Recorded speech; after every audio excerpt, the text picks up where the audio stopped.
শহীদ রাষ্ট্রপতি জিয়াউর রহমানের মিলাদ ও দোয়া মাহফিল। আজকের অনুষ্ঠানে প্রধান অতিথি জনাব মোহাম্মদ রাশিদুল ইসলাম কিরণ ভাই, সাবেক যুগ্ম আহ্বায়ক গাজীপুর মহানগর বিএনপি এখানে উপস্থিত আছেন। প্রধান বক্তা হিসাবে হাজারো যুবকের নয়নের মণি, আমার রাজনৈতিক অভিভাবক জনাব নাজমুল হোসেন মন্ডল ভাই, যুগ্ম আহ্বায়ক গাজীপুর মহানগর যুবদল, সদস্য সচিব টঙ্গী পূর্ব থানা যুবদল। এখানে উপস্থিত আছেন বিএনপির অঙ্গসহী সংগঠনের বিভিন্ন নেতাকর্মী, ওয়ার্ড থানা পর্যায়ের নেতাকর্মী।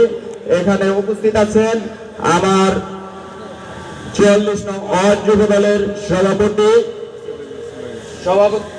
সভাপতিত্ব করবেন মোহাম্মদ আলী হোসেন ভাই। সঞ্চালনায় আছেন সংগ্রামী সাধারণ সম্পাদক রানা হোসেন ভাই। আসসালামু আলাইকুম।